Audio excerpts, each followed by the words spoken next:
Keep yourself in the loop of everything football on the Golden State Media Concepts Football Podcast. The latest news on and off the field, be it college football, Big Ten, SEC, Big 12, Pac-12, ACC to the NFL. We've got you covered. Listen to the Golden State Media Concepts Football Podcast.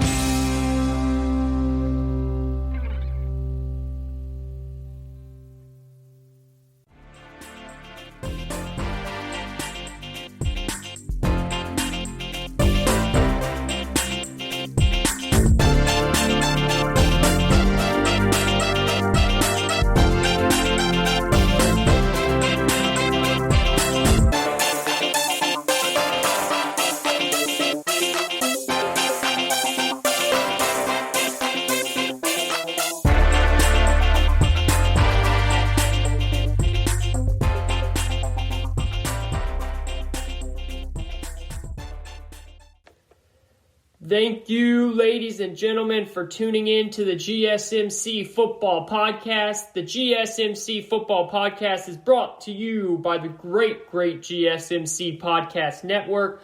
I am your host, as always, Kayvon, coming to you guys live from Greenville, North Carolina. Once again, switch back and forth from Raleigh to Greenville. Just giving you guys all the North Carolina cities that I can. Of course, when you guys will be tuning in, it will be a little bit after the fact. It won't be live, but we appreciate you for tuning in to this great Saturday episode of the GSMC Football Podcast. We've got a lot in store today. It's been a little bit since I've talked to you guys. We had a Thanksgiving holiday. I hope everyone had a lovely holiday. Of course, it was a little bit different this year with COVID. Hopefully everyone was able to somewhat communicate or maybe even see their family, their friends in of course, a sensible, smart, safe way. We're getting through this as best as we can. We're trucking along and, we're getting close to the finish line. I like to believe that vaccine will come out soon, and that's not going to be the end all and all back to normal right away, but it definitely will be a huge leap forward to getting close to normalcy. And that's all we can ask for in these times. So my heart goes out to all of you that have suffered through anything that's happened with COVID, and my heart goes out to that. And let's just keep seeing what sports gives us.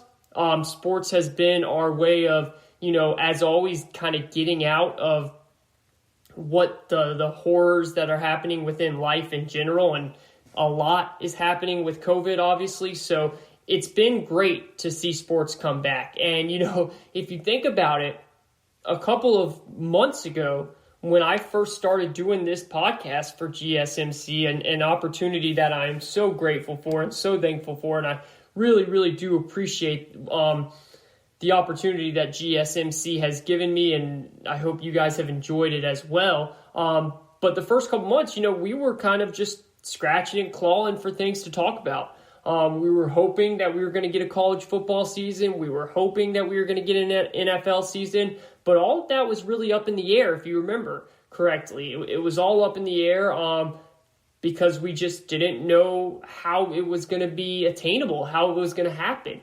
We had the NBA going on, but they had a bubble. We had the NHL going on, but they had a bubble.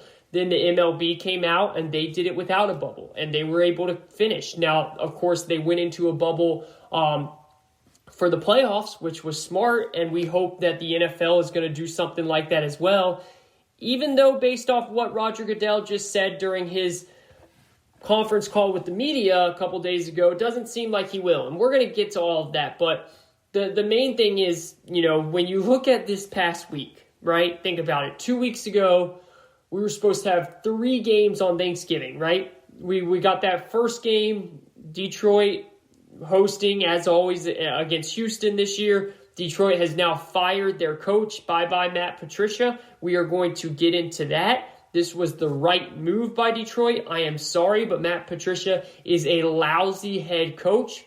He was a terrible hire from day one.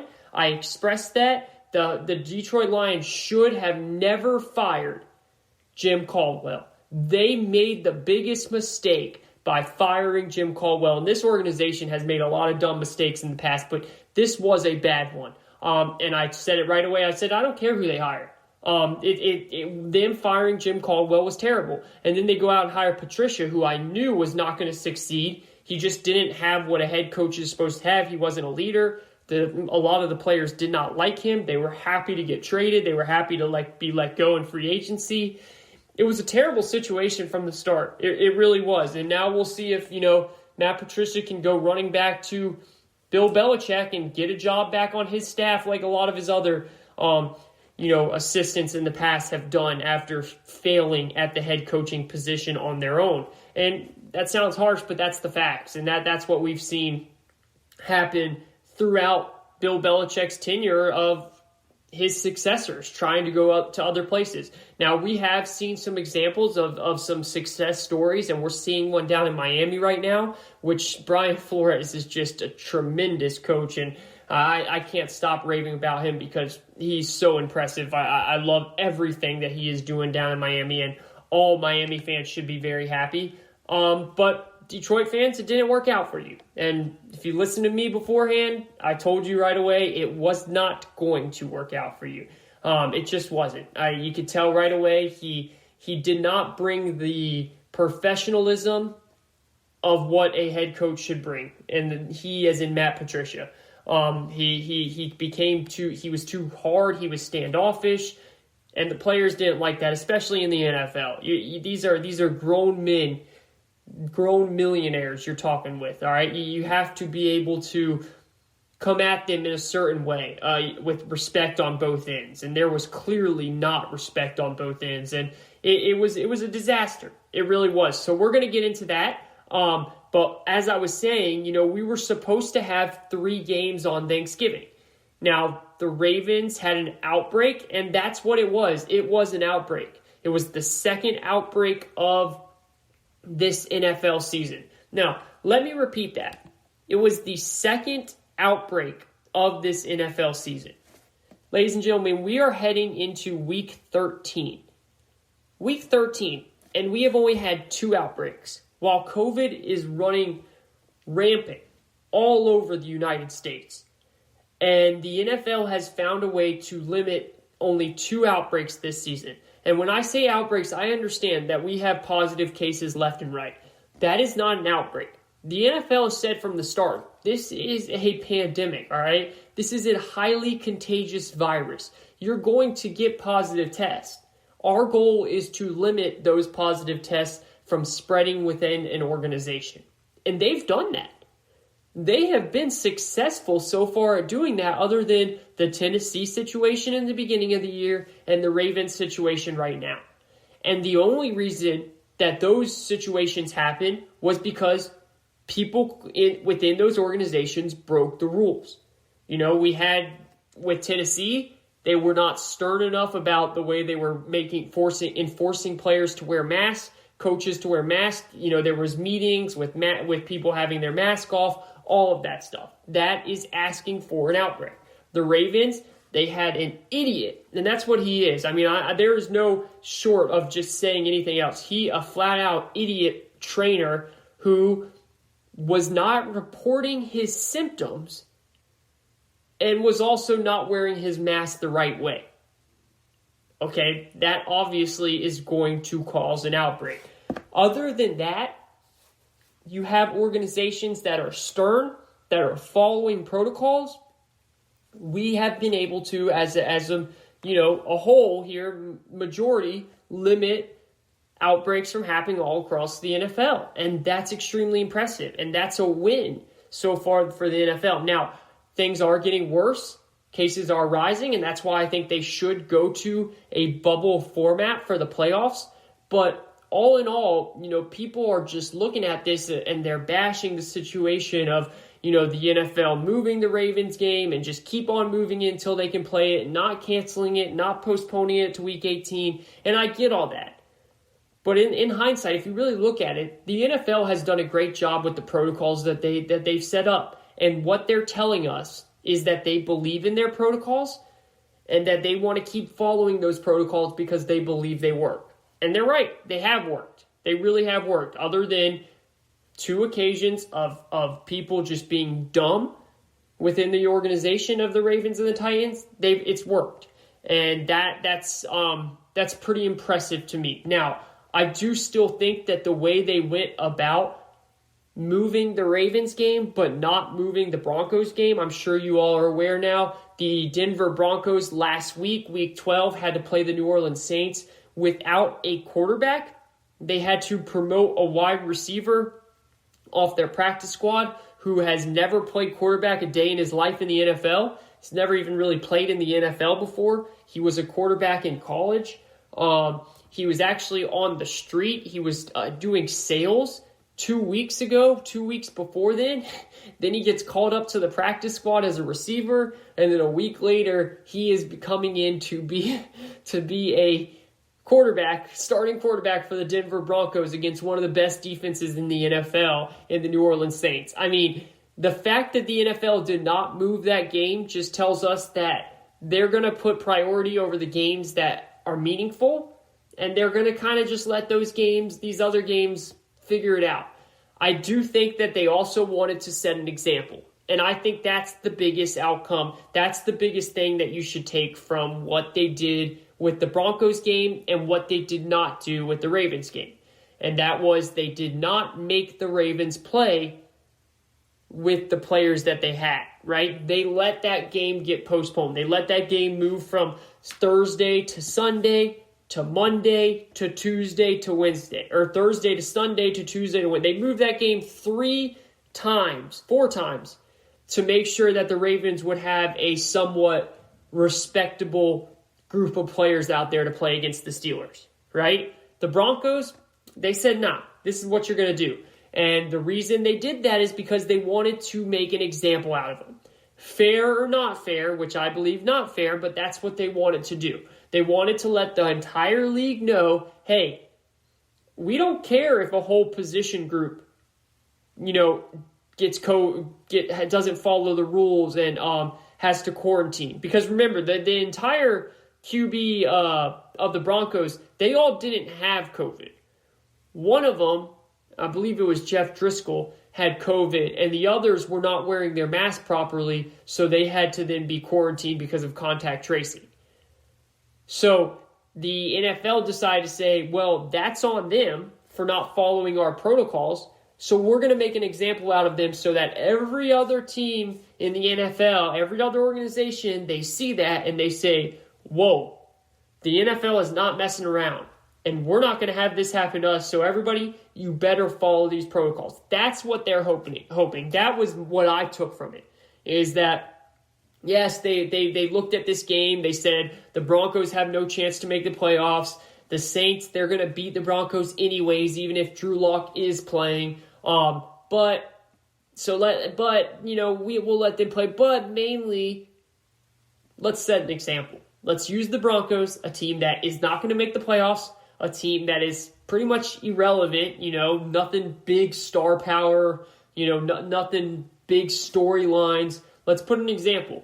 All right, because it's not going to affect anyone really that bad here. So let's make them as an example so that a team that would, have big storylines, big star power, big emphasis and effect on the playoffs, that hopefully won't happen because all these other teams are going to see what's going on. That is what I believe was the NFL's number one goal. Now, they're never going to come out and say that, obviously. They're going to say, hey, look, we have protocols in place. The Broncos broke those protocols, and they still have to play the game. It's that simple. And, of course, the Broncos aren't going to forfeit. I heard some people and saw some people on Twitter saying, why would the Broncos just not forfeit? Well, one, I don't think the team wants to do that. They have pride. And two, if they forfeit, not only did they not get their game check, but the Saints don't get their game check either. So that is a big issue, and that was never going to happen. This is the GSMC Football Podcast. Look, we've got a lot to talk about today. Obviously, as I've been starting this show off with COVID and what's going on, will the NFL be able to get through this season? I believe they will, but I do believe that they're trying everything they can to not have games go on during Week 18. They want to go from Week 17 straight into the playoffs. I believe that they should allow a bigger playoff system. All right, COVID is starting to really ramp up around the world. I think that they should be, all right, you know what? We've already passed the owners have met, and they said that if they had to cancel some games that affect the playoff situation, we will make it an 18 playoff for each conference. I'm okay with that. I would like them to do that. Now, I don't think they want to do that. I think they're trying to do everything not to do that, which I don't fully understand because more teams equals more money. Why not go and give it a go this year? It's a COVID year. It happens. But I think they're trying everything they can to not let that happen. Hence why they made the Steelers and Ravens play after moving it all the way to Wednesday, right? Otherwise, they would have said, let's just move this game into Week 18. It will be just, another week, and the Steelers can still have a chance to continue their undefeated or get that first round bye. See, that is the main reason why they could not cancel this game, because the Steelers have a chance that, if they slip up, they have no room for error. The Kansas City Chiefs are right on their butt. So, and the Steelers want that first round bye. So they couldn't cancel that game because the Steelers need to play it. Now, they could have moved it, and that's why I was confused why they didn't do that. And we'll see what goes on from here. But as of now, things are starting to get, finally the Ravens are not having any more positive tests. It looks like the outbreak is done. Now they just have to get their players back healthy, ready to go. Because the Ravens, after losing on Wednesday, are now 6-5. Ladies and gentlemen, the Baltimore Ravens, a team that we all were 14-2 last year. They kind of choked in the playoffs. They came back this year. They said, all right, they started out the season, just running roughshod on the Browns. They beat the Texans. They were rolling, and they've slipped. And it seems that they're not feared anymore. And they have a lot of questions. I mean, the Baltimore Ravens might end up missing the playoffs. Now, lucky for them, they have a very easy schedule as they finish off the year. But how is Lamar? Because remember, one of the people that tested positive for COVID-19 was Lamar Jackson. Now, Lamar was already playing really bad before he got COVID. Remember, Cam Newton was playing really well. He got COVID. It affected him. He has not played the way he was playing since. How is it going to affect Lamar? Because they're going to need Lamar. Their next, their next 5 games are, to end it out, the Cowboys, the Browns, the Jaguars, the Giants, the Bengals. They should win every single one of those games. They should not lose another game. They shouldn't. They're on a 3-game losing streak right now. They lost to the Patriots in that monsoon Monday night. They lost to the Titans in overtime, and then they lost to the Steelers with half of their team out because of COVID, right? If Lamar Jackson can come back and be healthy, they should win out and they should make the playoffs. I fully believe that. Now, I don't know how he's going to play because he was not playing good beforehand. Now with COVID, look, this is serious. Yes, he's a professional athlete. I get it. But that does not mean it's not going to affect him. It's affecting a lot of these other guys. It really is. And mentally it affects you too, because I do think that a lot of these athletes see themselves as untouchable. They're some of the most in-shape people in the world. They're playing at the highest possible level you can play at. And they're one of the best players at the highest possible level. They feel invincible. And I think that was a case with Cam Newton. He then got COVID, and it mentally hurt him as much as maybe even more than it did physically. And it's taken a while to transition back into the player that he was beforehand. And he's starting to get back there, but he still isn't where he was beforehand, before he got COVID. He was playing much better. Look, you guys can say it was lucky, has nothing to do with that. It might not. But Cam Newton was playing much better football before he got COVID. Let's see what happens with Lamar when Lamar comes back. Because that AFC race, that AFC wild card race is one of the best playoff races I can remember in a long time as we head down the stretch here the last 5 weeks in the NFL. I mean, you have about, let me look here. So you have about 7 teams. If you want to count the Patriots at 5 and 6, then you would say you have about 8 teams involved in a wild card division race in the AFC. The NFC is not as exciting. Now, the NFC, there's still a lot going on in terms of who's going to get the number 1 seed, who's going to win divisions, and who's going to make which spot in the wild card. Other than that, though, we pretty much have the playoff team set. Now, we just don't have the order set.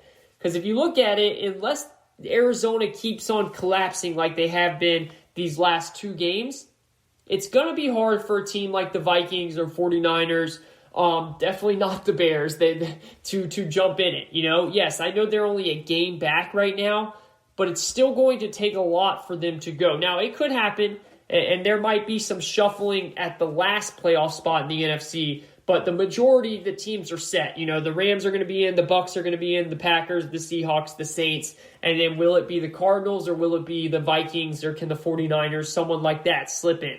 That's all the questions you have, and then obviously, which is still exciting, big storylines, who can win the NFC, who's going to get first, that only bye this year, second, third, so on. The AFC, though, the storylines are way more appealing, way more intriguing. I mean, you got Pittsburgh sitting at 11-0, and they're still only 1 game up on the Kansas City Chiefs. When have we ever had a team that is 11-0 and still only 1 game up for first place in their division, in their entire conference? They have 0 margin of error if they want that first round bye. Other than that, other than the Pitt Steelers and the Chiefs, every other team, the Titans, the Bills, the Browns, the Dolphins, the Colts, the Raiders, the Ravens, they're fighting for a playoff spot, whether it's their division or the wild card. They're all fighting for it. And it's going to be so fun to watch what happens as we finish out the last 5 weeks of this NFL season. Now, we're going to take a quick break. We've got so much to dive into. I wanted to just kind of open up the show. It's been a while talking about what's going on with COVID. The cases are rising. Why the NFL did some of what they wanted to do with the Ravens and the Broncos and all that. Now let's get into some football. All right, we've got so much. We've got some big NFL games this week. The Cleveland Browns and the Tennessee Titans, 2 8-3 teams, a huge matchup for playoff implications. The Rams and the Cardinals, a huge matchup for playoff implications. I want to focus on that Browns-Titans game, though. Is it going to finally be time for Baker Mayfield to step up? And if it is, can he do it? I also want to dive into the Lions firing Patricia and what job is most appealing out there. Now that we know, look, the Jaguars' job's going to be open. The Falcons' job's open. The Texans' job's open. The Lions' job is open. The Chargers' job might be open with Justin Herbert at the helm. Which job is most appealing as we speak? We're going to dive into all of that. And then, of course, we're going to have on our guy, Emmet Weinman, host of the Fantasy Football Show, to talk all things fantasy. Do not go anywhere. Don't touch that dial. We'll be right back after this.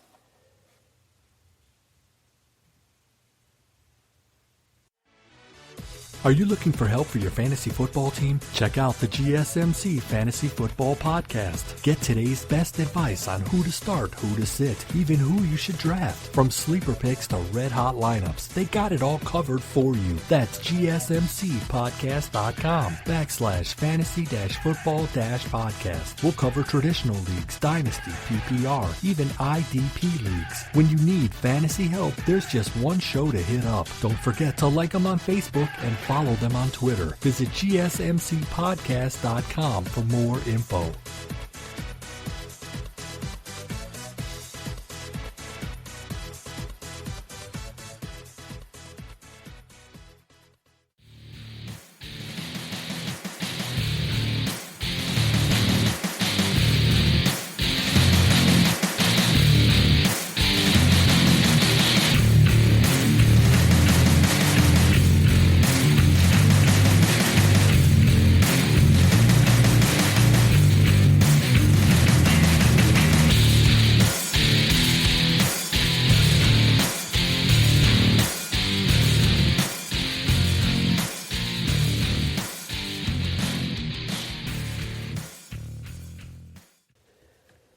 Welcome back, ladies and gentlemen. This is the GSMC Football Podcast. I am your host, Kayvon. I thank everyone for joining us on this lovely day. I hope you guys are having an awesome weekend, or wherever you are, whenever you're tuning in, and however you're tuning in. We really do appreciate you for joining the show. Reach out to me on Twitter at Kayvon_sports, or hit up the company page at GSMC_football. Either way, I will reply. I always do. And I will sometimes shout out what you guys have to say on air as well, especially if I like what you're saying, or even if you're coming at me in some type of way. It's still always fun to talk about, which some of you guys, for some reason, love to do. But keep it up. I enjoy that. We're in December, guys. We're in December. Last month of 2020. Isn't that great? Getting 2020 out, 2021 coming in. Hopefully it's a much better year than what we've witnessed here in 2020. And we're coming down the final stretch of the football season. You know, college, NFL, we're getting there. You know, we're 2 weeks away from that national selection show where they pick the Final Four, the college football playoff. Right now, you got Bama at 1, Notre Dame at 2, Clemson at 3, Ohio State at 4. The big question with Ohio State is, can they play enough games? I mean, at some point, you're going to have to show enough on the field to make it. Right now, they've only played 4 games. Luckily, they got to play today. They destroyed Michigan State 52-10. So at least when they got to play today, and they played with 23 players absent because of COVID and contact tracing. I think about 4 or 5 of those were actual starters, and they still whooped up on a weak Michigan State team, but a Michigan State team that did upset undefeated Northwestern last year. Last week, not last year. Northwestern, off that big-time win against Wisconsin, looked like they were going to be in a clash with Ohio State to the Big Ten championship game, and then, boom, just in comes Michigan State and Mel Tucker in his first year at Michigan State coming over from Colorado, and they upset Northwestern, and that was impressive to see. So, you know, Ohio State had to be on their toes, even though they were shorthanded. They were also without their head coach, Ryan Day, who tested positive for COVID, so he was not able to be there on the sidelines, just like Nick Saban wasn't last week when Alabama played Auburn in the Iron Bowl. And look, both teams took care of business without their head coach, and that's what the committee wants to see, especially an Ohio State team that, frankly, is just not going to be able to put as much tape out there as they would like to. They're just not going to be able to play as many games. That's just how it is with the Big Ten this year. And you can't feel sorry for them because the Big Ten put themselves in this hole. And now the question becomes, are they going to get to play next week? Because as we know, Michigan, who their last opponent is next week, is dealing with COVID-19 issues. And Michigan is dealing with it bad right now. And if Michigan can't play, then that's it. Ohio State will only have 5 games in the books.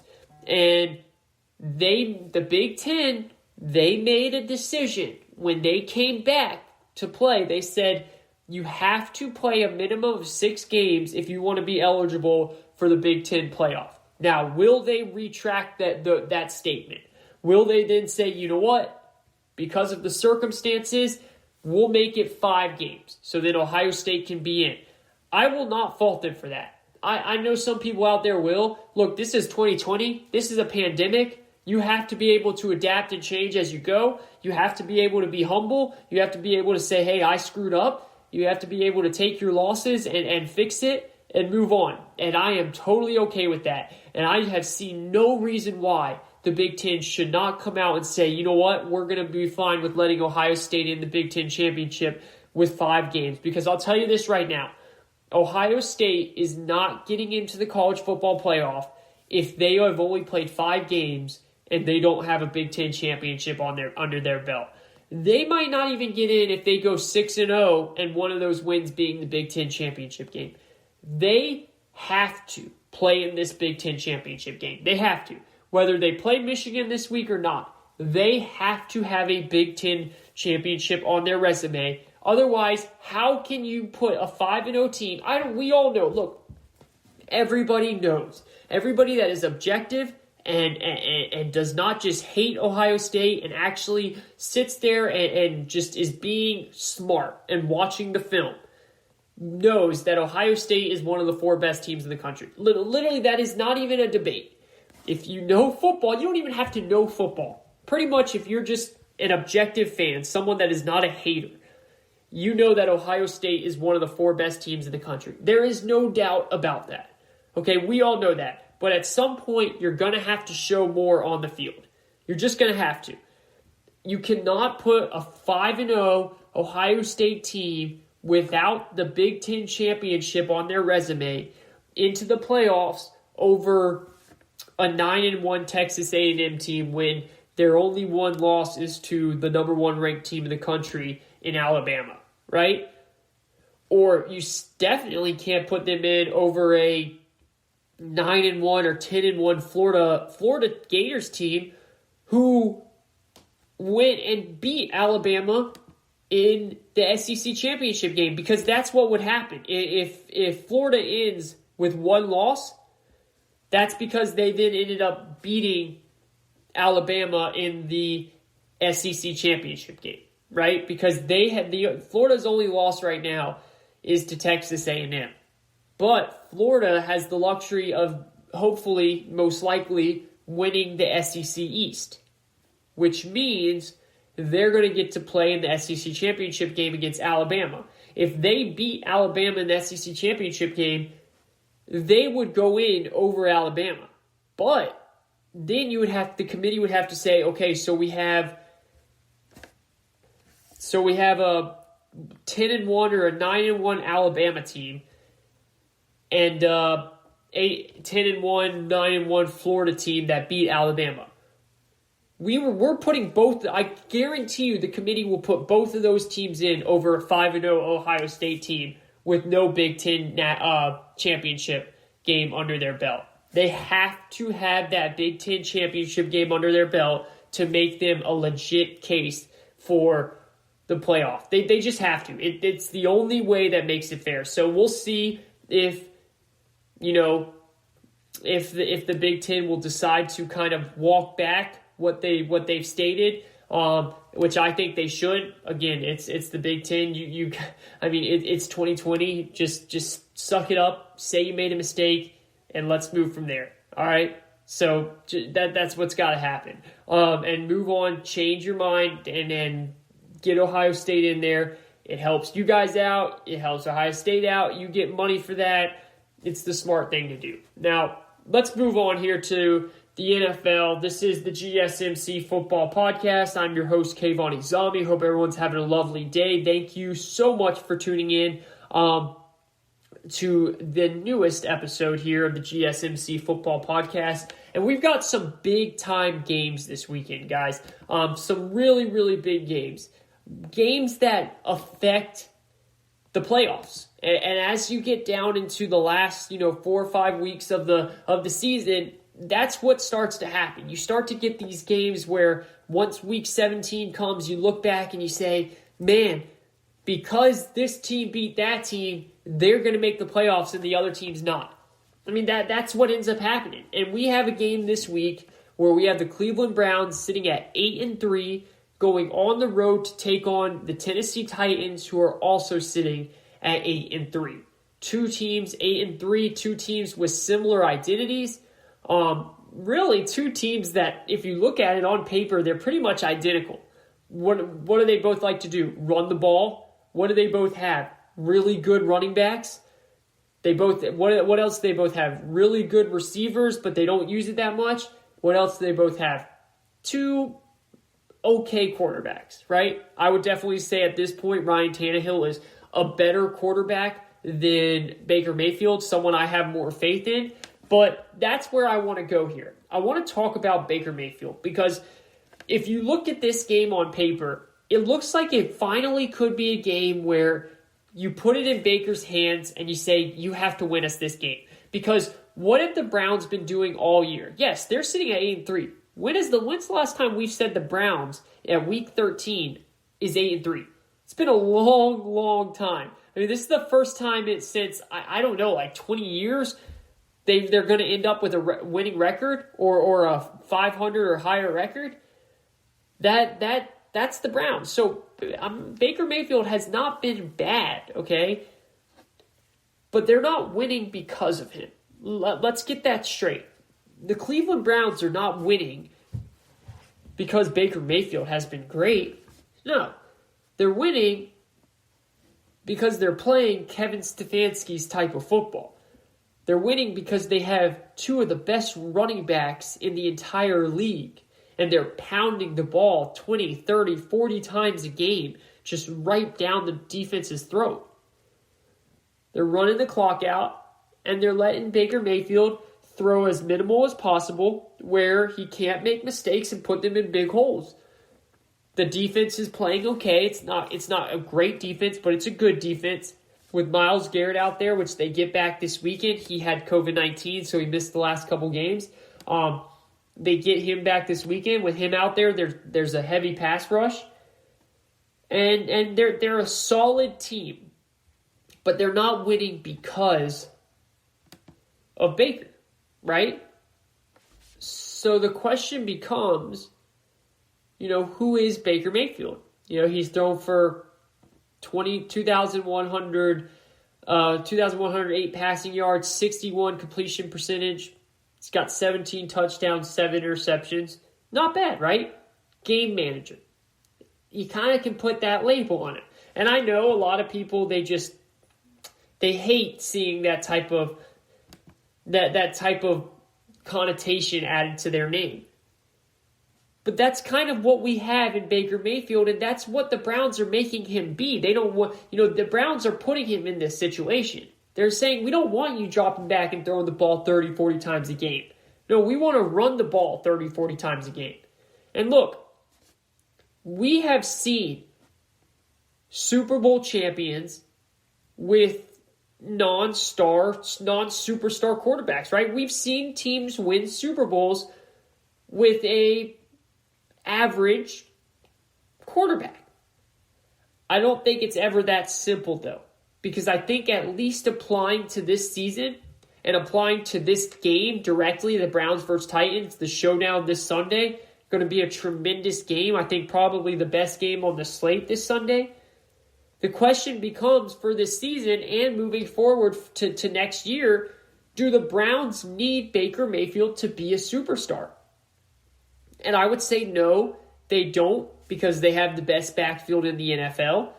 They've got a good offensive line, finally some good coaches. Kevin Stefanski's been awesome. Pretty good defense, opportunistic defense, blah, blah, blah.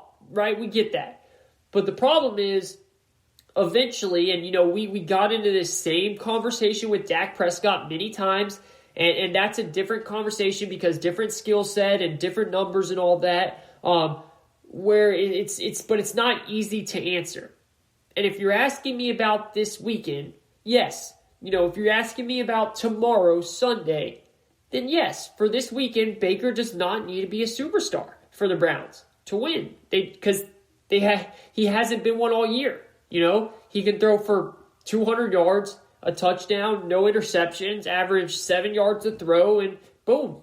Wipe your hands, walk away. You're going back to Cleveland, get on the plane, you're sitting at 9-3. That can happen for sure, right? I mean, that's what has been happening all season. But the problem becomes in the long run, the future. Because let's be honest, you're not going to have the best running back tandem in the NFL forever. You're going to have to eventually pay the guy. And that's where it gets complex. And that's where, my belief in Baker has become questionable.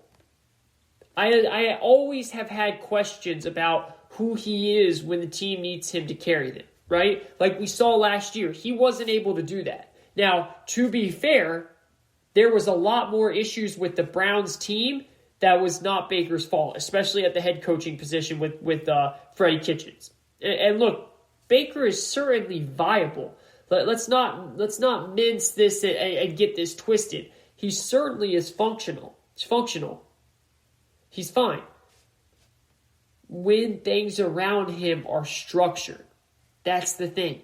when things around him are structured, he is not going to blow things up and make the team worse like a Jameis Winston or a Blake Bortles or something like that. He can be that quote-unquote game manager when he is asked to. There's no debate about that, and there's nothing wrong with that either. He has shown us that all season. And I want to add, he's been an awesome leader doing it too. He hasn't complained. He hasn't called issues. He isn't saying, I want the ball more, I want to throw the ball more. No. He's doing what the coaches are asking him to do, and they're sitting there at 8-3. But I do have to make a distinction here. I have to. So the Browns are 8-3, just like Tennessee. All right? The collective record against the teams that Baker has beaten so far this year is 24 and 51 and 2. All right? 24, 51, and 2. All right, let's jump into the numbers a little bit deeper here. What's the context behind that? Just for you guys, I did my research as always. He's beaten one team. He's beaten a 1-win team. He's beaten He's beaten 2 2-win teams. He's beaten 2 3-win teams, and he's beaten 2 4-win teams. So he's beaten a 1-win team, 2 2-win teams, 2 3-win teams, and 2 4-win teams. Not very good, right? Well, now you ask, Kayvon, what about the 3 losses? What happened there? The 3 losses were against the Ravens, week 1, loss. Baker went for 189 yards, 54 pass completion, 1 touchdown, 1 pick, loss. Week 6, Steelers, 119 yards, 56 completion percentage, 1 touchdown, 1 pick, loss. 119 yards, geez, that's not good. Then finally week 9 against the Raiders, loss, 122 yards, 48 completion, pass completion, no touchdowns. I mean, when he plays a good team, he's played poorly. When he plays a bad team, the running attack and the defense leads them. And at the end of the day, this is who he is. This is who Baker is. And it's what he's put out on tape. That's what it is. And I think that's where we can settle on that, right? So the question then becomes, do the Browns need him to be more to win? And for this year, no, they do not. They will make the playoffs with Baker being this type of Baker, being the manager he is. Now, will they win the Super Bowl? No, of course not. But for the Browns to be able to give him guaranteed money moving forward, to give him that second big contract, that's a different story. That's a different question. And this is where I look at the way the NFL has become. This marketplace it has become. The way they pay QBs. It's that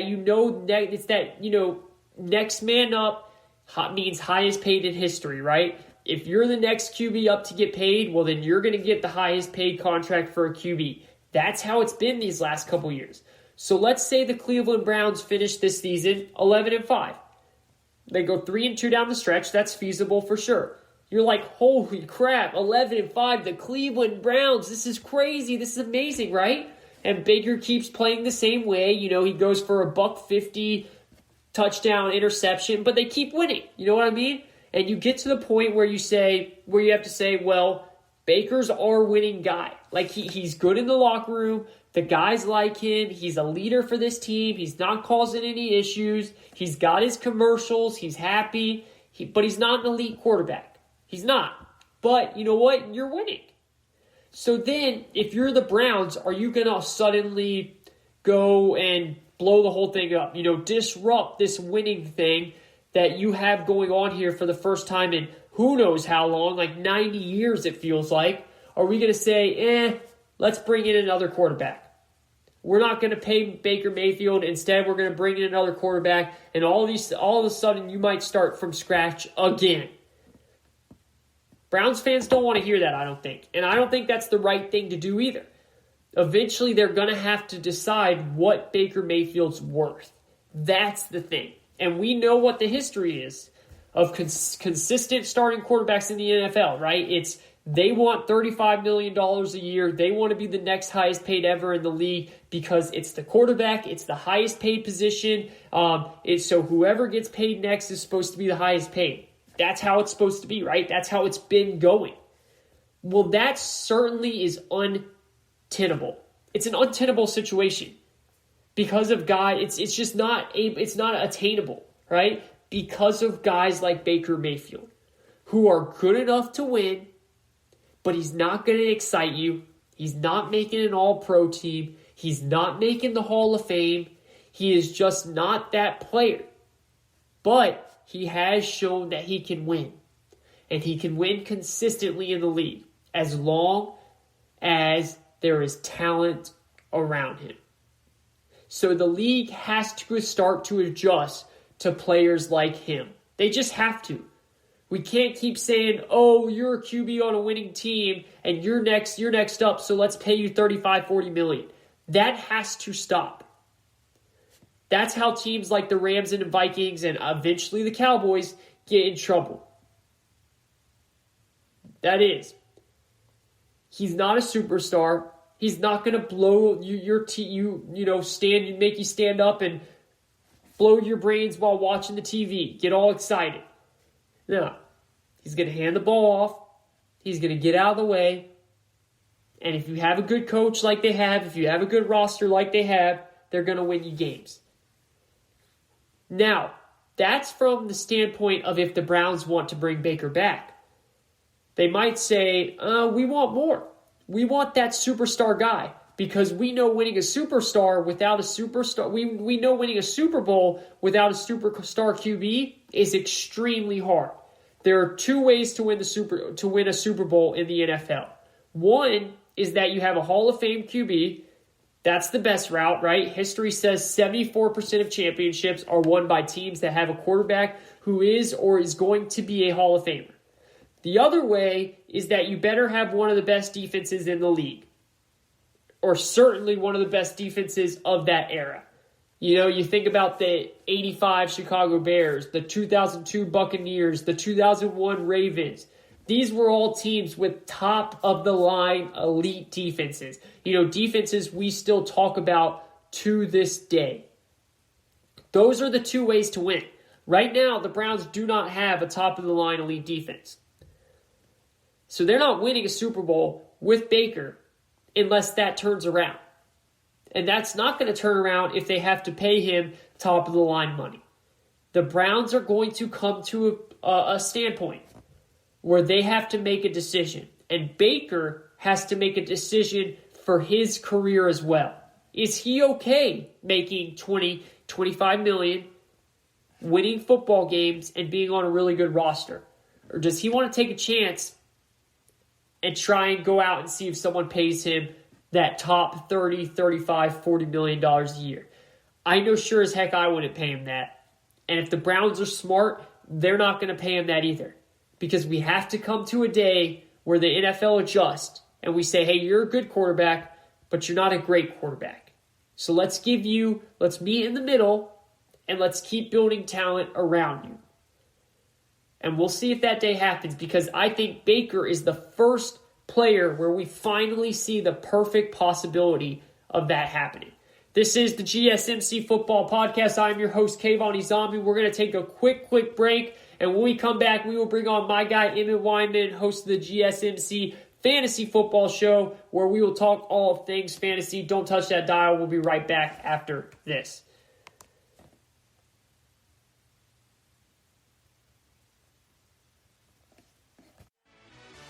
Check out the show that's built on the MMA. From the UFC to extreme cage fighting, they got the fights covered. Check out the GSMC MMA podcast. Get the latest news on past or upcoming fights. Join us as we talk to and about some of the biggest names in the MMA, past, present, and future. When it's the fight game, there's just one show to check out. GSMCpodcast.com/MMA-podcast. Don't forget to like them on Facebook and follow them on Twitter. Visit GSMCpodcast.com for more info.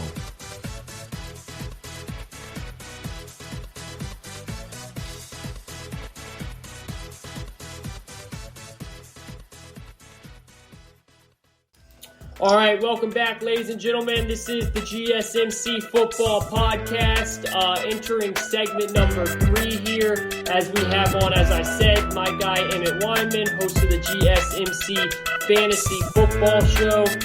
Produces 2 shows a week. Go check that out on any platform you can. Emmet, how you doing today? Welcome to the GSMC Football Show as always, and welcome to week number 13 of NFL, baby. Yeah, it's rolling. Just trying to catch up with everything going on. Yeah, man, we had some time off. What a great company, right, man? Giving us some Thanksgiving time off. Isn't that just tremendous? You can't even say that without laughing. But dude, seriously, it's been crazy with so much stuff going on in the football world. I mean, it's crazy to think that we've made it to week 13 with everything that's happened with COVID and all that, but we've gotten here, and that's all that matters. And it looks like the NFL is on a fast track to make sure that the season gets done no matter what. And as a fan, I'm very happy of that. So as we sit here heading into week 13, when you look at the 2 conferences, man, the NFC, the AFC, it's really 2 different situations. You know, the AFC is jam-packed with storylines. You got like 8 teams that are all fighting for a wild card spot. The NFC, you pretty much have every team that's going to make the playoffs in it. There might be a change, you know, if the Cardinals keep falling, maybe the Vikings can jump in, but majority of the teams, you know, the Saints, Seahawks, Packers, Rams, Bucks, they're all going to be in it. So the NFC is mainly just going to be about positioning for playoff, while the AFC comes down to who's going to win what, who's going to even make it in the first place. I want to start with the 2 teams at the top, the Steelers and the Chiefs. After watching the Steelers game on Wednesday at 3:40 in the afternoon, which is such a weird game, but I'll take that any day of the week, they struggled against a banged-up Ravens team with freaking RG3 and then Trace McSorley or whatever out of Penn State. Does that worry you, bro? Like the way the Steelers barely got by, a lot of drop passes, Big Ben not looking good, and then on top of it, they lose Bud Dupree. As you head into week 13, 11-0, how do you feel about the Pittsburgh Steelers? Yeah, I mean, the Steelers are rolling. I mean, a lot of people, especially a popular meme going around, you know, the Twitter for football is, you know, the Steelers cakewalk schedule. They barely beat the Cowboys. They barely beat this team. I mean, the truth is they're 11-0, so you can't, as much as you want to knock them, you really can't. They've won every game they've been scheduled, and no other team in the league can say that. So until they lose, I think that's when we start bringing up the questions. But until then, I don't have any questions about them. I mean, Bud Dupree is a pretty big loss. Mm-hmm. But, I mean, from that game, I was just more underwhelmed with the Ravens side. I mean, they came out with a pretty just a mediocre game plan, in my opinion. I mean, they tried – I mean, from the jump, like from the first throw, you knew RG3 wasn't going to do anything for you. I mean, anything. Mm-hmm. Not run. I mean, he had that like 40-yard run on that read option, which they should have probably done every freaking play, considering that's his only strength that he has. Then they put in McSorley, like you said, in the late game. And McSorley, you know, he's not, you know, the best thrower either, but he threw that long ball to Brown and made the game entertaining at least. But the Ravens, to me, are pretty underwhelming. And they always play the Steelers tight, so I don't think the Steelers only winning by 5 and not covering the Vegas spread is something to be concerned about. I actually completely agree with you. I think it's nonsense that people are hating on the Steelers, man. They're 11-0, and you're hearing these talks, they're the worst 11-0 team. Like, what are you talking about, man? The last time a team has even gone 11-0 was back in 2015, like when the Panthers did. This doesn't happen often. Like, to get to 11-0, it's impressive. And I get it. You know, Mike Tomlin, he's always had that stigma. He plays down to his competition. But at the end of the day, he wins football games. He's never had a losing record, and I'll take a coach like that any day. I like the Steelers. I still think that they're the best team that can give the Chiefs a run, but I do still think that the Chiefs are the best team in the AFC. Do you still think that as well, or would you, even though the Steelers have a better record, would you put them ahead of the Chiefs? No, even though the Steelers are undefeated, I mean, the Chiefs are clearly the team to beat. I mean, you look at the game last week versus Tampa. Sure. I mean, they blew Tampa out. I mean, that's just, there's no, I mean, I know that the final score was 27-24. No way. I mean, if you watch the game, I mean, the Chiefs blew them out start to finish. Tampa just was able to come back because the Chiefs led them, if we're being real. And then the final drive of the game, Mahomes was basically just getting first downs to get the clock down. rather than run up the score. So, the Chiefs, I mean, I think they're 17-1. They're past 18. I mean, they're rolling. Dude, nobody's going to beat them. Dude, for a while. They look unstoppable, man. It honestly looks like a dynasty. I mean, obviously it's big to say that, injuries and all that stuff. There's so much that has to happen for you to have a dynasty in the NFL. It's so hard because there's so many good players. But, I mean, Patrick Mahomes is amazing. He has to be the MVP right now, right? Yeah, he's in the top 2 or 3 easily. Who else would you have up there with him? I was a big fan of Kamara, but Kamara's kind of died down a little bit. So since I Taysom don't think Hill, he's going to win it. But I'm a huge fan of his game. Yeah. Defensively, I don't really know if I could think of anybody that would be in the running. I mean, I always try to think outside the box. Just try to think of a player that's really just changing the game. Yeah. His position. I mean, that's why I said Kamara's name. But well, if you want to talk about a running back who should be in it, Derrick Henry should be in the conversation. I mean, that dude is, the season he had last year, I was a little bit skeptical of if he could do that same type of season after getting paid. But, I mean, he's done it even better, man. The way he runs and each and every week, the Kamara was awesome. That's a good pick, but Taysom Hill being in the game really hurts Kamara because Taysom Hill isn't Drew Brees. He's not going to just dump it off. I mean, I saw a stat that Kamara was averaging like 7 catches a game with Brees, and he's had 1 catch over 3 games since Taysom Hill has been there. So that they're just not even using him as much anymore. But Derrick Henry, man, I think Derrick Henry should be in the conversation for MVP. What are your thoughts on that? Yeah, I mean, make no mistake about it. I mean, Derrick Henry's a flat-out beast. I mean, the dude, he's literally one of the only backs that's literally just running guys over. Mm-hmm. I mean, that's like video game stuff.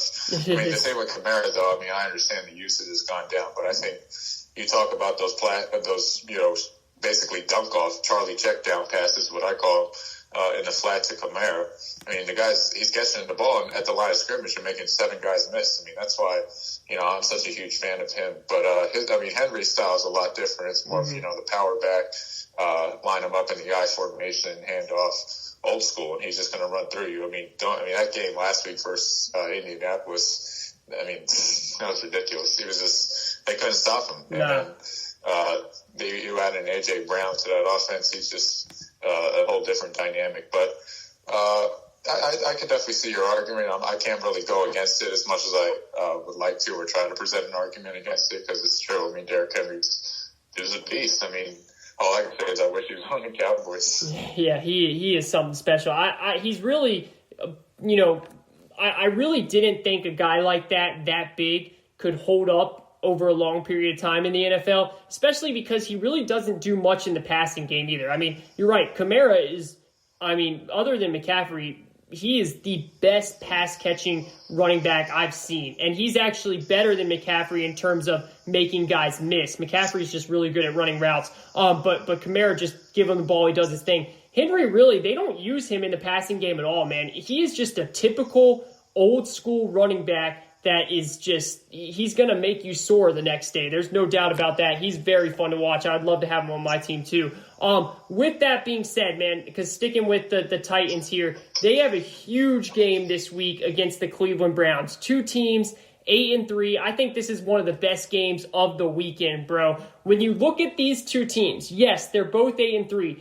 But doesn't it just feel different? Like, I'm not going to say what I think is different because I want to hear your thoughts.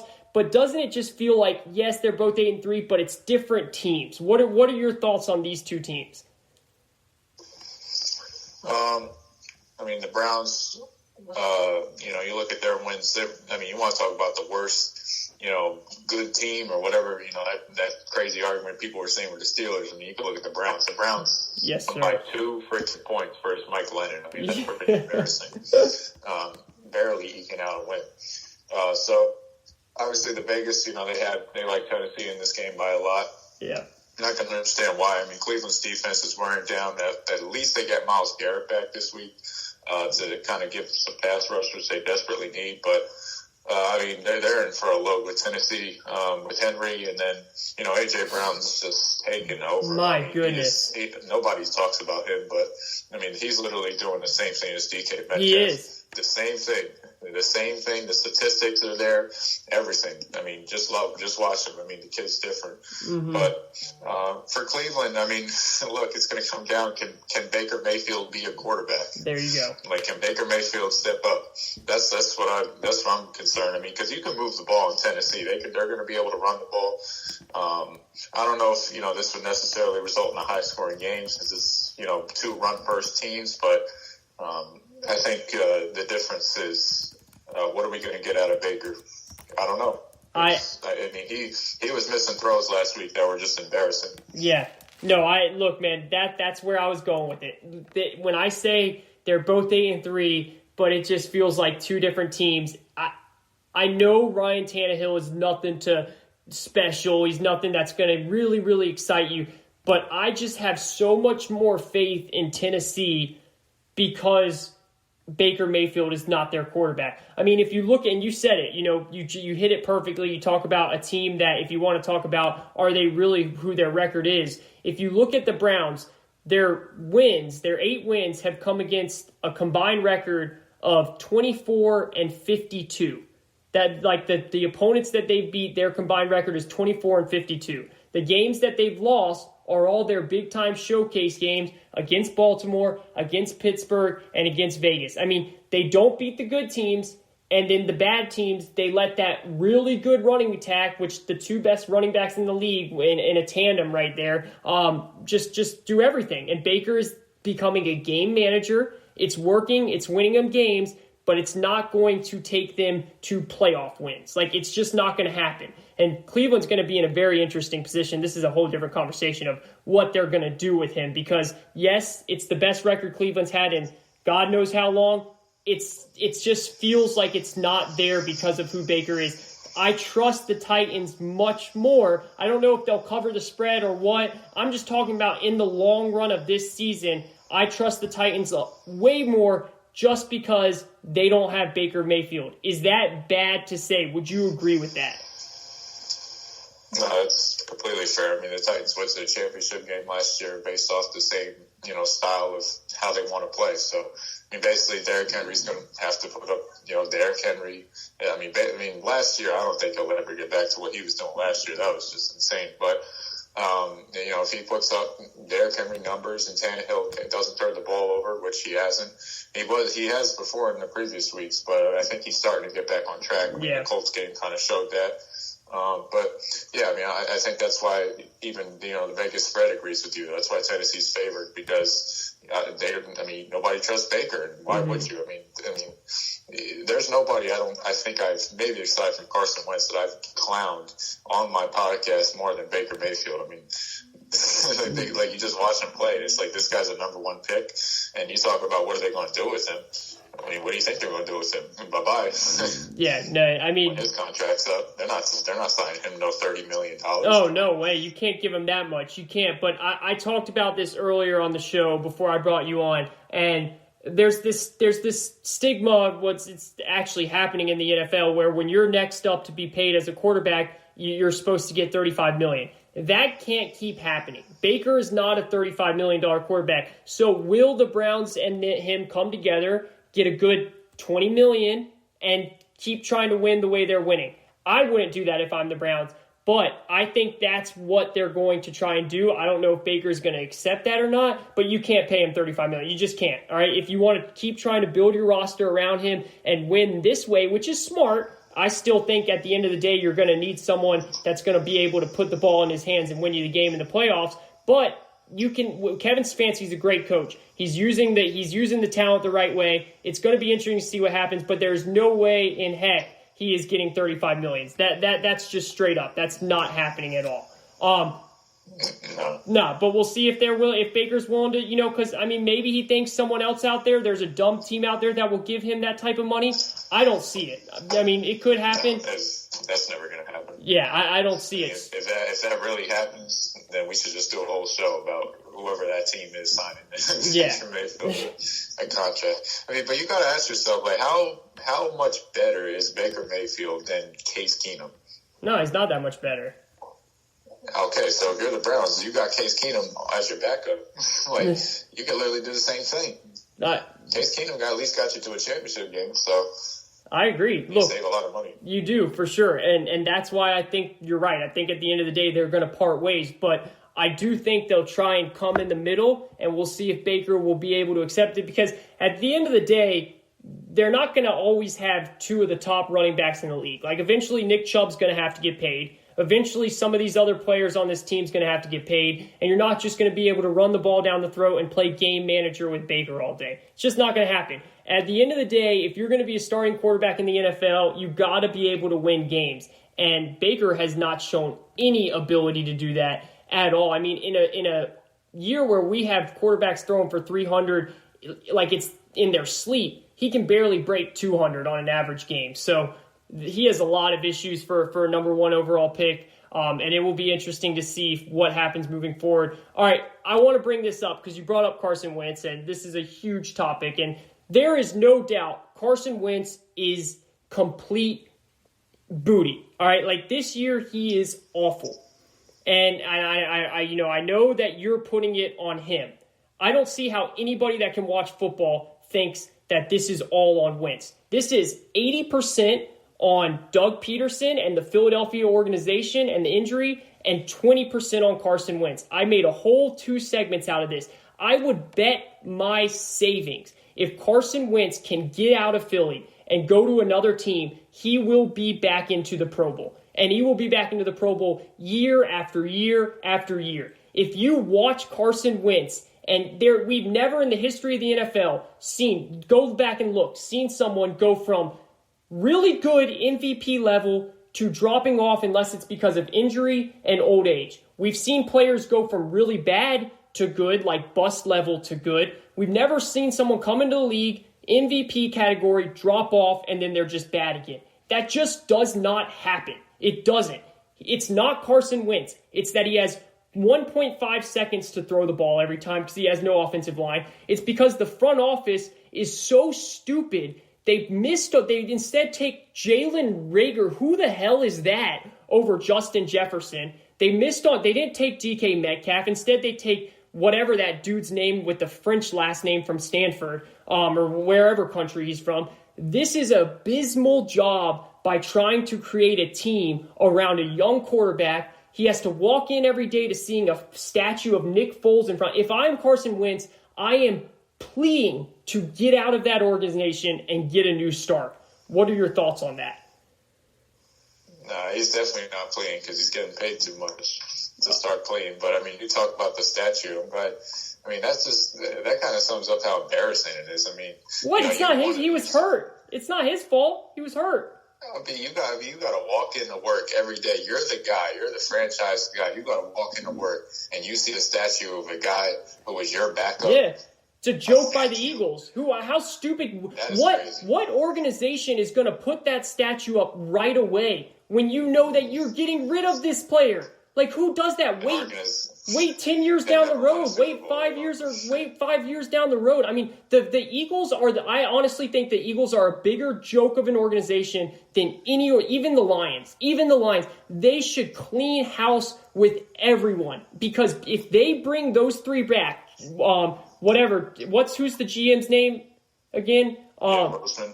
Yeah, Roseman, Peterson, and Wentz. If they try and bring that trio back, it is going to be the exact same nightmare next year. They either have to get rid of Roseman and Peterson, or they have to get rid of Wentz. It's one or the other. 2 has to go, or 1 has to go. Yeah, I mean, Jeffrey Lurie, yeah, you're right. I mean, Jeffrey Lurie's got to make a big decision. He's got to. And I think, Wentz isn't going to go anywhere. I mean, that's just the reality. As much as Eagles fans want to see Jalen Hurts Eagles fans are stupid if they want to see Jalen Hurts.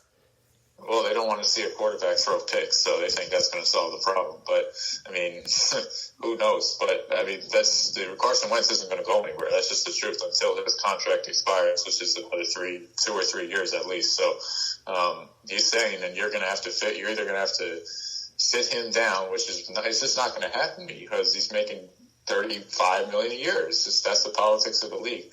As far as Roseman and Peterson, I mean, look, Peterson, obviously his play calling's been terrible. Oh, it's been awful. He doesn't run the football at all. I don't know why. I mean, I on my show we were joking that, like, do you think you're the Chiefs? I mean, because you're from Andy Reid's system, and you think you got Pat Mahomes, and you're just going to air it out. I mean, that's literally what it looks like. Yeah, I mean, that's what they're trying to do. I mean, the thing is, I mean, the fact that you scored 6 points at one half versus Seattle's D, and Seattle's D is god awful. I mean, they give up yards to everybody. Everybody they played has thrown for over 300 on them. I mean, those corners can't cover. They can't rush the passer. And it can't get any easier. And they started the game 3 now. I mean, it's like, come on. I mean, this is everything. So, as far as Wentz, look, he's been playing horrible. There's no doubt about it. Is he 100% the problem? No. Is he a majority of the problem? Kind of. No way. Not even Peterson, close. Look, I mean, it's not even close. I mean, it would be one thing if Wentz has sucked his whole career. Wentz, this is the first year that Wentz has been. He took a team. I mean, he had a career year last year. People just want to throw that out of their way like he did nothing 2 years in a row now. This is the first time where we have seen him look god awful, and he looks god. I mean, he looks terrible. He looks like one of the worst quarterbacks in the league right now. But it is not on him, man. It's on the injuries, and most importantly, it's on the decision-making of the roster and the decision-making of the head coach. Just listen to this, man. Just listen to this. This guy, Roseman, goes out and drafts Jalen Reagor over Justin Jefferson. Yeah, I know. Who does that? His past 2-3 drafts haven't been good. Bro, and then just Jalen Reagor in 3 years at TCU, 148 catches, 2,248 yards, and 22 touchdowns. Justin Jefferson in 2 years goes for 165 catches, 2,415 yards, and 24 touchdowns. He had more stats in 2 years, and that's just stats. You pop on the film, anybody that knows football sees that this guy's better. I mean, he's abysmal. He's a terrible GM, and he should get fired today. Well, I mean, I think Eagles fans are with you on that, but yeah, it's probably goes back to his background. I mean, he's never really been in a scouting position. He's always been the cap guy. Mm-hmm. He pretty much got the job through Andy Reid when Andy Reid was basically running the entire organization. He's been the de facto GM ever since. But I don't know if he's going to go. Peterson, I mean, his seat is definitely getting hotter by the game. The decision they're going to have to make at the head coaching position is what are they going to do to fix Wentz? I mean, that's just the reality of it because Wentz isn't going to go anywhere. So, yeah. With the Rams, I guess it's comparable to the Rams when they brought in McVay because Goff was horrible when he first started. Yeah, that's a very good point. They were able to bring in McVay, and McVay was able to turn his career around and basically save it, for being honest. Yeah. And then he was able to get Wade Phillips to run the defense, and that kind of helped him out. So let's see. That's what the Eagles are going to have to do. They're going to have to really make a decision can Doug Peterson bring on another offensive core? I mean, I know that sounds silly, but yeah. I mean, they might do that just because they have a loyalty to Doug because Doug won the Super Bowl. That's what I'm saying. Even though it sounds baloney, I get it. I bet you that's what they're thinking. They're either thinking, well, we're going to bring in an offensive coordinator. I mean, if we were to pick anybody, it'd be Frank Reich, right? You just bring him back and get Carson Wentz to whatever he was doing in 2017 when they won the Super Bowl. And then you're either going to have to do that or pick an offensive coach that's going to get him right. That's your only two decisions if you're the Eagles. Yeah, it's a great point about McVay. It really is. He's completely changed Jared Goff, and I mean Jared Goff still isn't even that good, but he's winning with him, which just shows what McVay's done. And you're right. At the end of the day, that's what's going to happen. I know that they can't get rid of Wentz because of the contract, but I'm telling you this right now, and you know this too. If they bring back Peterson and Wentz together, I don't care who they bring in as an offensive coordinator, it will be just as bad as this year, if not worse. Wentz does not want Peterson, and Peterson doesn't want Wentz. Dude, Peterson tells us by what his press conferences are that he does not want Wentz as his QB. Like, he's a terrible vocal leader about it. He's awful. He stands up there, oh, is Wentz going to be your guy? He's like, we're good. It's terrible to change quarterbacks in the middle of the season. Like, why don't you say that right away, homie? Like, he's clearly telling everyone he hates Wentz. He does not want Wentz to be there, and Wentz doesn't like him either. I mean, Wentz is changing the plays at the last second because he hates what Peterson's trying to call. You see it at the line of scrimmage. It's all a joke, dude. The whole organization's a laughing stock, and if I'm them, I don't give a damn about the Super Bowl or anything. I'm taking the statue down, and I'm firing Peterson. I'm doing it right away. I know that's never going to happen, but I'm doing it right away. Will never come down. Our grandkids are going to see that statue, man. That thing is going to be there for the rest. That thing will be there as long as the freaking Liberty Bell's going to be there. I mean, that was their biggest mistake. Printed forever. Biggest mistake. But, I mean, I agree. I mean, that's what's going to have to happen. All right, wait, real quick. Let's take a quick break and then come back. We'll finish this and then we'll dive into fantasy stuff because we're pretty far over right now. All right. So we'll take a quick break here. This is the GSMC Football Podcast. Got on my guy Emmet Weinman. Great topics here. We'll come back. We'll talk a little bit more of this Eagles situation. We'll dive a little bit more into some football, and then as we head into the playoffs of fantasy, Emmet is going to load it up on some fantasy talk. So don't go anywhere. We'll be right back after this.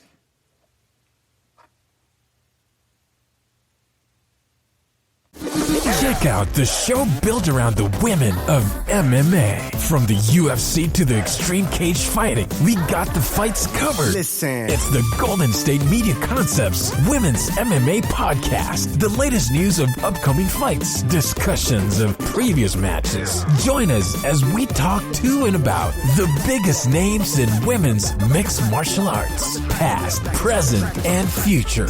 When it's the women's fight game, you know where to listen to. The Golden State Media Concepts Women's MMA Podcast.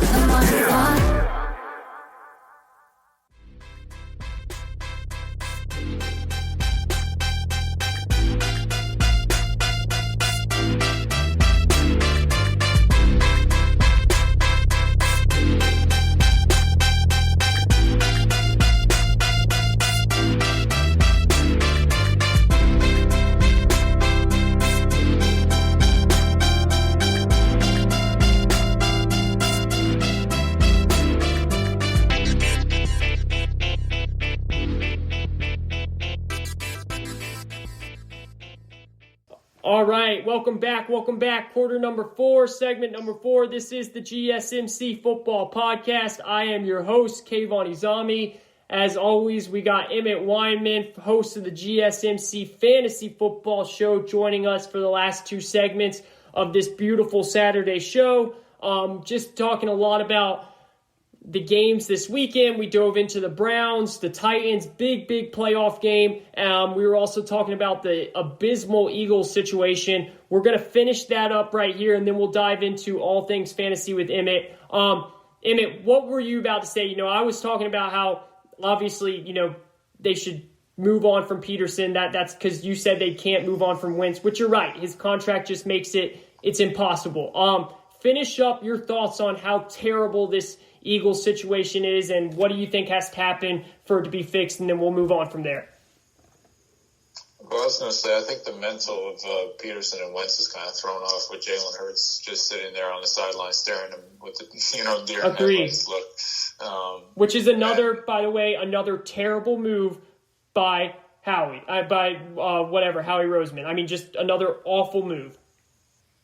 Yeah, I mean, you pick him and you don't play him. Pick him and you don't play him. And also, he's not an NFL quarterback. He's definitely not right now. Like, dude, the guy, the offenses that he ran in college are he's so far away from being ready to be able to play in the NFL. He is so far away. That's why he hasn't been in. I get the whole money thing. If he was lighting it up in practice, this situation's so bad, he would have been in by now. He's not. He probably looks awful. I know he looks awful in practice because he's not NFL ready. And they took him in the second round. Now he's just sitting over there like a gnat all over Wentz's mind pretty much. And it's such a bad move. It's just another list of laundry list bad moves by this Eagles organization.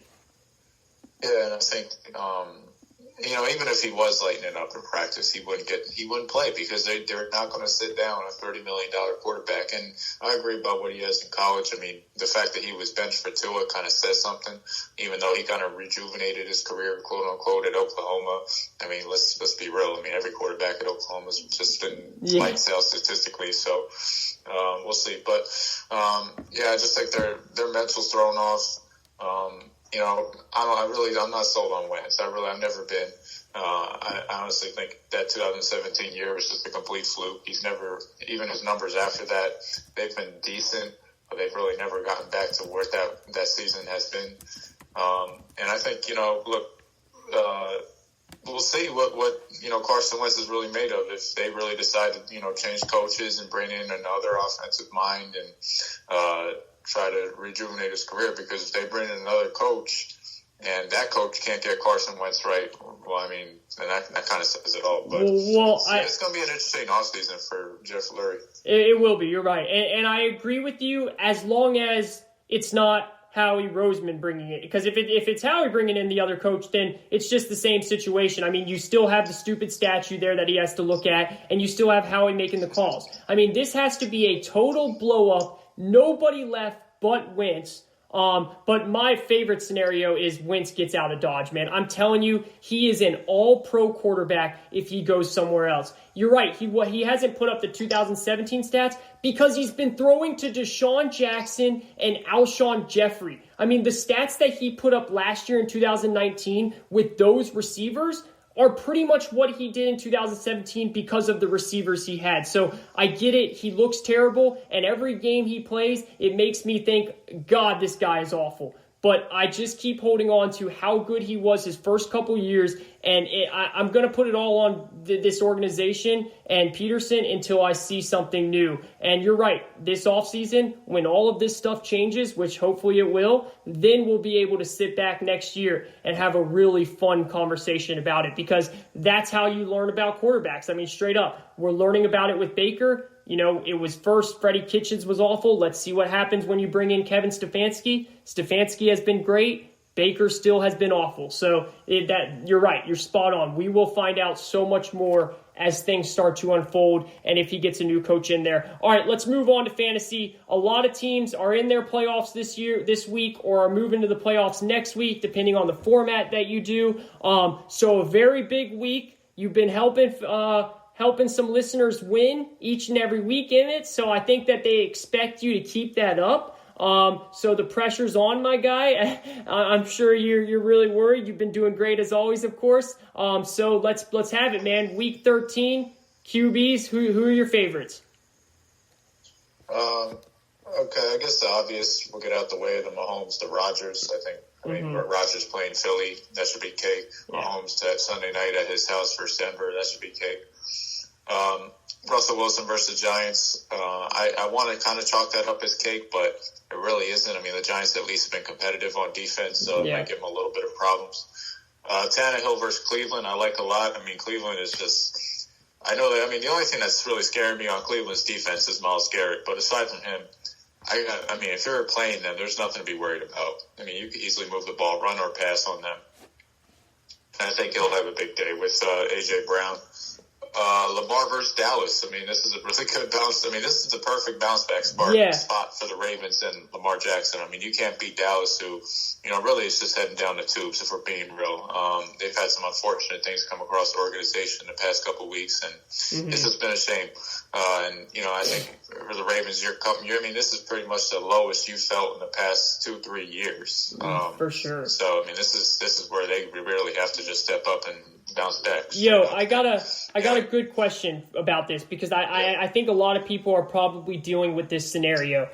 Say they have Lamar Jackson. He's coming off COVID, but he's great matchup against the Cowboys. But then say you also have a guy like Tannehill. Are you putting Lamar in, even though it's a good matchup, but even though, he is coming off COVID, you don't know how he's going to play? Or would you say, let's put the safe bet in again with Tannehill over a not so good Browns defense? Like, I think a lot of people might be in a situation like that. What would you do in that situation? Are you rolling with Lamar?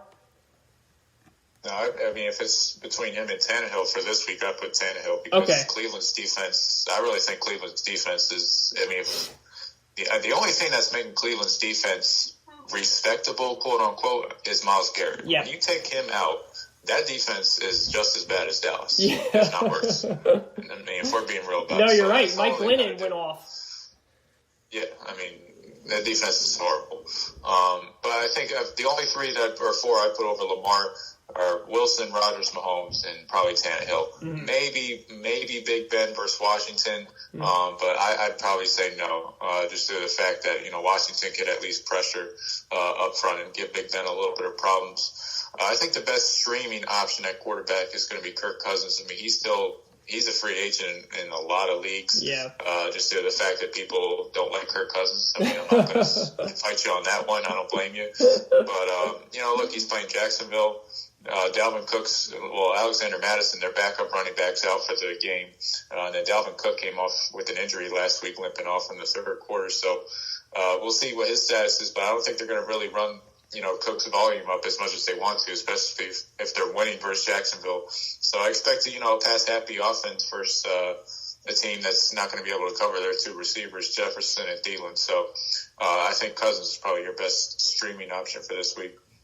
Yeah, I agree, man. And he's been playing really well, too. He's surprisingly, I mean, he's, I think, 300 yards, 3 touchdowns the last 2 or 3 games. It always worries me still putting Cousins in just because it's Kirk Cousins. But I think that he's got to be your best streaming option moving forward this week. All right, what do you got at running back? Emmet Weinman, host of the GSMC Fantasy Football Show, killing it all season for you guys.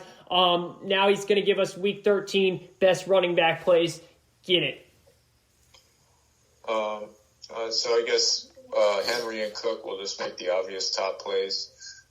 Raheem Mostert, I mean, he's coming off. I mean, this is the game that he really needs to bounce back. I mean, he's coming off an injury. He didn't really do much last week. I think he's still got a touchdown to give fantasy owners some points. But for the most part, he's pretty much been in a down season just because he's been injured a lot. But this is a prime bounce back spot for him versus Buffalo, who really they're not as good as they should be against the run.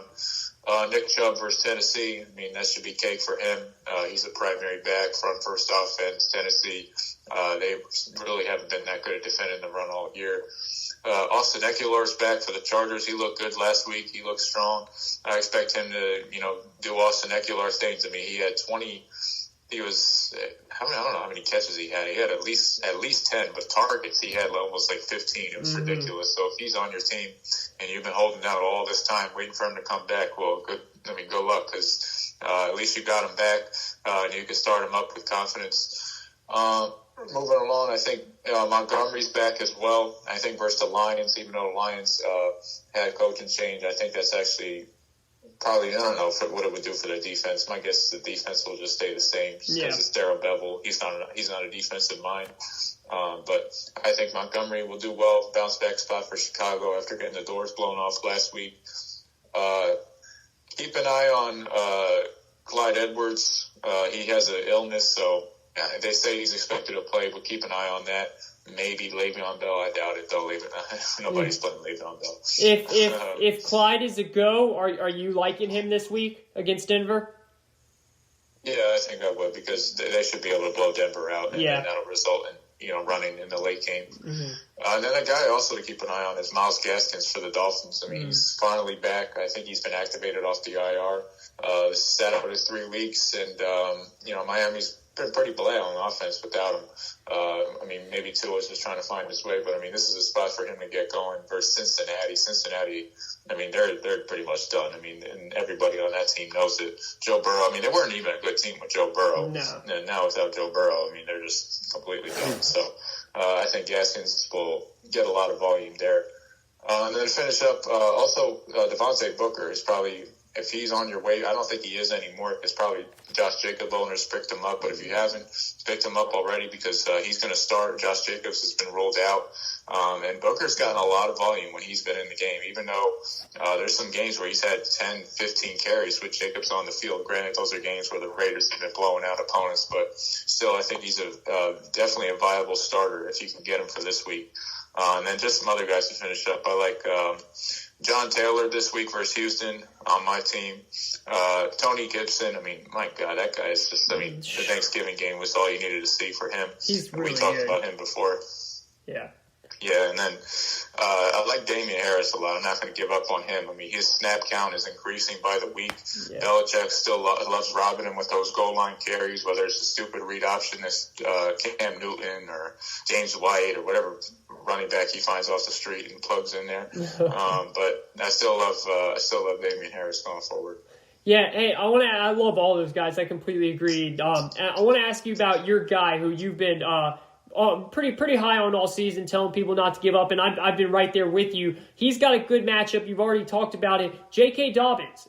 He's also coming off COVID, but it looked like the week before the last week he played, he took the lead role back again finally, and it looked like the Ravens said they're going to stick with him.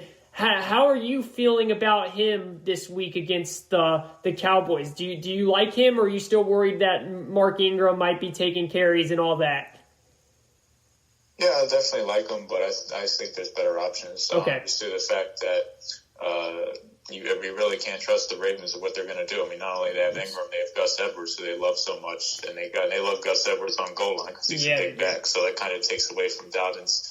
But if I knew I was going to get Dobbins for at least 20 touches versus the Cowboys, he'd definitely be a starter. I just don't know what he's going to get volume wise. I want to be Mr. Optimist. I want to say he's going to get all these carries. Or maybe the Ravens are just blowing the Cowboys out to where they put him in the game and run the ball with him every play. That could be a possibility too. But I think there's some better options there. I mean, even there's some guys coming back like David Johnson. Yeah. Wayne Gallman from the Giants. He's kind of a name that's slipped under a lot of radars. He's on a lot of rosters. People have noticed him, but he's been running hard these past 4 or 5 weeks, putting up some real nice numbers. For sure.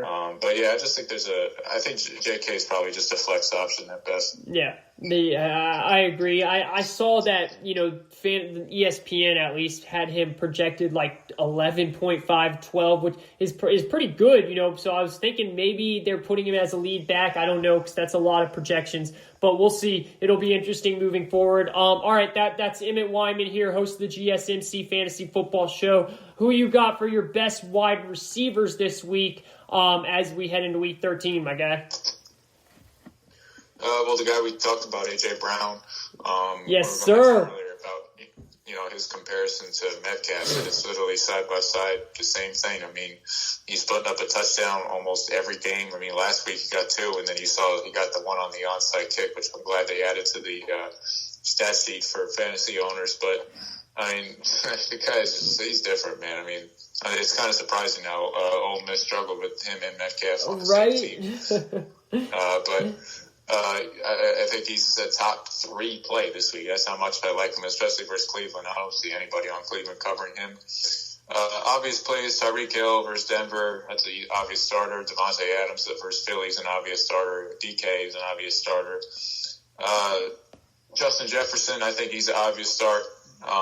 Keenan Allen, I've really liked what Keenan Allen's been doing these past 3 weeks. Ever since Herbert's been in there, Keenan Allen's numbers have gone up, and it's easy to see why. Devontae Parker's a guy who, he's really been catching up these past 3-4 weeks. I've really liked what I've seen out of Parker. Yeah. Tua, he's starting to build a little rapport with Tua. Granted, I mean, some of the teams the Dolphins have faced, like the Broncos, the Jets, they've been god awful, so it's easy for them to take advantage. But if you got, he was a guy I recommended a couple weeks ago as just a free agent because he was sitting out there and almost over like 50% of leagues. So, if he was there, grab him. And a lot of people did. So he's looking good. I mean, last week, 14 targets, 119 receptions, didn't get in the end zone. But it was good. I mean, I think Fitzpatrick that's a point I should have made. Fitzpatrick being in the lineup last week actually helped Parker because I think he has a better rapport with Fitzpatrick due to the more time spent together. But Agreed. I think he could have helped that with Tua. Going through the list now, I see other guys. I like Ridley, obviously. If you got him, start him. Thielen as well. He's an obvious start. Cooper Kupp versus the Cardinals. I mean, Cooper Kupp's actually someone who I kind of bashed early in the year, but he's kind of proved me wrong these past few weeks, especially that Tampa game. Yeah. I mean, it seemed like he was catching every other pass, and the targets have been ridiculous for him. So I think even though he doesn't get in the end zone, you still got to start him. Allen Robinson, I like him a lot. It's just the fact that the Bears don't have a quarterback, and the Bears stink. Yeah. So it's kind of hard. It's hard to play him, but if the Bears had a quarterback, Robinson would be a top 5 play every week. Yeah, the one positive thing is it's that, like you said, that Detroit defense. That's the one positive thing, because you're right. And actually, surprisingly, if you looked at Mitch Trubisky's stats, he actually plays very well against Detroit and only Detroit. So I do kind of like that for Allen Robinson owners, but that's really the only positive you have. Well, he plays well against Detroit because that defense is so slow that it's easy for him to make the reads. He doesn't have to really force anything. So, yeah, I mean, that'll be a good matchup for him. I think he'll score. To finish off, Michael Thomas, I don't know what the hell. I mean, to me, he's probably just a wide receiver 2. Yeah. I mean, the days of him being the one are long gone. I mean, he's been the biggest bust fantasy-wise all year. Agreed. It's just anybody who picked him in the first round is definitely not doing too well. And I think that's really it. That's all I got. I guess the sleeper guy, a guy you could pick up off the waivers, is Alan Lazard from the Packers. I liked him a while ago.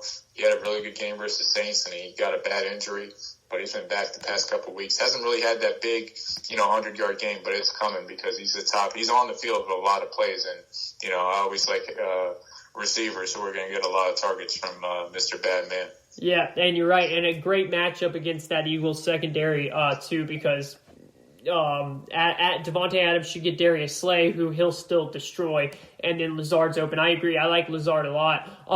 Awesome stuff. All right, Emmet Weinman, the craziest, worst position ever, the tight end position for fantasy-wise, has just been awful. I feel like people are just scratching and clawing for any type of points they can get at the fantasy position for tight end. Who do you like this week for tight end, week 13? Kelsey Waller been 1-2 for me every single week. Yeah. Evan Ingram, I've actually been impressed with these past couple weeks. I know he dropped the ball in the lights versus Philly, and Giants fans wanted to basically just pick him off the team after that. But I mean, I think he's heard the critics, and he's proved a lot of people wrong. I mean, last week versus Cincinnati, I mean, he was looking like Randy Moss. I mean, he was jumping over guys, getting the ball, looking fast. I mean, being aggressive at the catch point, kind of like the player that they wanted all along. So. You saw also, I don't know if you saw this, but I think Joe Judge lost a bet to him, and you had to wear some Ole Miss gear. So maybe there's some camaraderie going on between the two to where they're inclined to give him more volume. You never know. T.J. Hawkinson's been the tight end pickup of the year, and the reason I like him so much is because he's consistent, and none of these tight ends are consistent. Even the Travis Kelce and Darren Waller, I just start him at 1-2 every week because the volume they're going to get is ridiculous, but. Aside from that, I mean, Hawkinson, he's so consistent. I mean, partly he's had Stafford all year, which helps, but he's either going to get you 60, 70 yards, or he's going to get you a touchdown. And that's all you really need as your tight end. Get him about 7 to 10 points, take it, and move on. Just don't throw up a dud. And Hawkinson won't. He'll get the ball. That's pretty much guys I really like as my top. I mean, Hunter Henry's came on strong the past couple weeks. I think a lot of that is due to Herbert. Because Henry was doing well with Rivers, and then he kind of tailed off a lot of injuries and yada, but he's kind of reinvigorated his career with Herbert at quarterback. A lot of those Chargers receivers have Mike Williams. I mean, he's just done wonders for them. Mark Andrews has kind of been he'll have a good game versus Dallas this week, but I mean, he's kind of been a story. It's not like last year. I mean, Mark Andrews last year was a lot better than this year, and I think the fact that last year he was kind of like a 2 playing behind Hayden Hurst, so he was getting open more. I think being the guy kind of slowed him down a little bit. And then the wild card at tight end, I know a lot of people like this guy, Robert Tonyan, whatever his name is. To me, he's touchdown dependent. I don't think, if the Packers are going to score 40. If you think they're going to score 40, then okay, start him because it means he'll probably get one of those 40 points. But against teams that are, above average in defense, I wouldn't start him just due to the fact that he's not going to get in the end zone. That's really all he is. He's just a red zone target for Rodgers. And some teams forget about him because they're so worried about Adams and all those running backs they have.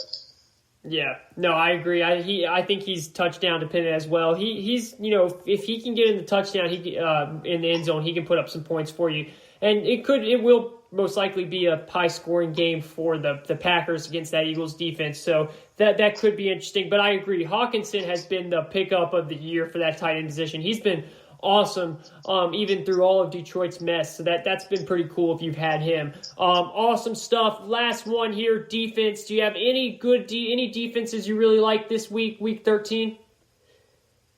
Defense has been a struggle, man. Yeah, it has, dude. A defense off waivers I just love this week. I mean, I still have, honestly, to be honest, I still have the Cowboys defense in my lineup just due to the fact that I thought Robert Griffin was going to be the starter versus for the Ravens. So I'm going to take the Cowboys versus Robert Griffin. But, I mean, now that Lamar's probably going to play, I got to take them out and figure out another solution.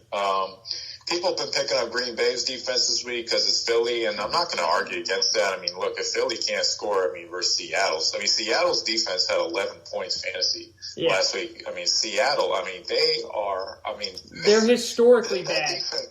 Exactly. They were going to allow more that's what's boggling about Carson Wentz is the fact that defense was going to allow more yards in the NFL. I think NFL history, they were going to allow the most passing yards with passers averaging over 300 yards per game. Yeah. And he couldn't even barely scored on that defense. That's really, really concerning.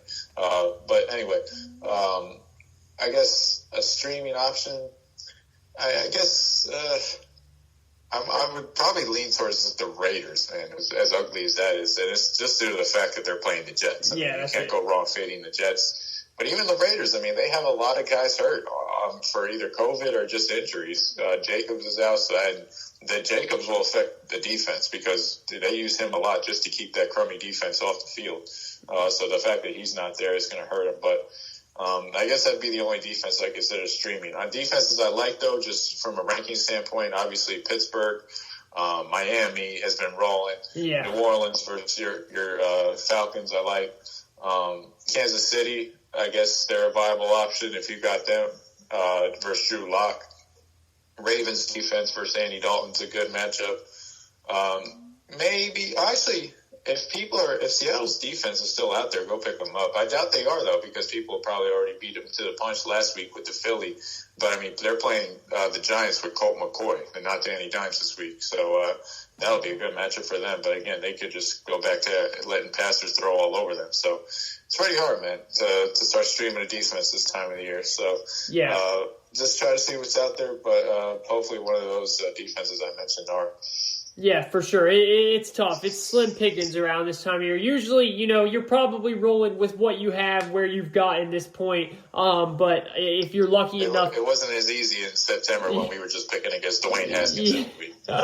Yeah, man, it wasn't. That's another topic we're going to have on what the heck is going to happen with him moving forward. So there's a lot of great stuff me and Emmett are going to be talking about as we finish the season. And then even after the season ends, guys, keep coming back because we're going to keep this going because there's going to be some awesome storylines as we head into draft and free agency that I cannot wait to get into with Emmett. So we'll dive into all that. Emmett, we appreciate you as always. I know the fans do. They've been winning. They better send you a freaking, Christmas gift card or something if they win their league because a lot of great advice coming this way for them. So hopefully, put your address out there. Maybe you'll start getting some good stuff. But I appreciate it, man. Enjoy your Sunday, and we will talk next Saturday, all right? No doubt. All right, boss. And to all of you, thank you so much for listening to the GSMC Football Podcast, brought to you by the GSMC Podcast Network. I would like to ask that you guys please remember to subscribe to the show. Hit that little bell in the corner. It will give you guys updates on when a new podcast is out. Write a nice review. That always helps us. Seriously, some of you guys have wrote some awesome reviews. We appreciate that. Also, if you can, please follow us on Facebook, Twitter, and Instagram. Thank you. Have a great night. Have a great weekend. Enjoy your Sunday of football. We'll talk to you again on Tuesday. Tired of searching the vast jungle of podcasts? Now listen close and hear this out. There's a podcast network that covers just about everything that you've been searching. The Golden State Media Concepts Podcast Network is here. Nothing less than a podcast bliss with endless hours of podcast coverage. From news, sports, music, fashion, cooking, entertainment, fantasy football, and so much more. So stop lurking around and go straight out to the Golden State Media Concepts Podcast Network. Guaranteed to fill that podcast itch. Whatever it may be. Visit us at www.gsmcpodcast.com. Follow us on Facebook and Twitter, and download us on iTunes, SoundCloud, and Google Play.